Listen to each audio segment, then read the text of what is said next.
Hello viewers, in this video I will show how to solve WhatsApp navigation bar Meta AI option not showing problem. Let's see how to solve this problem. Go to Google Play Store, click search bar and search WhatsApp.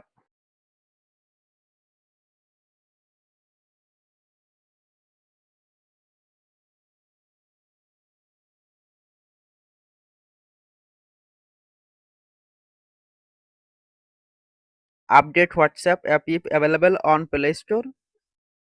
Tap on hold WhatsApp. Click on app info.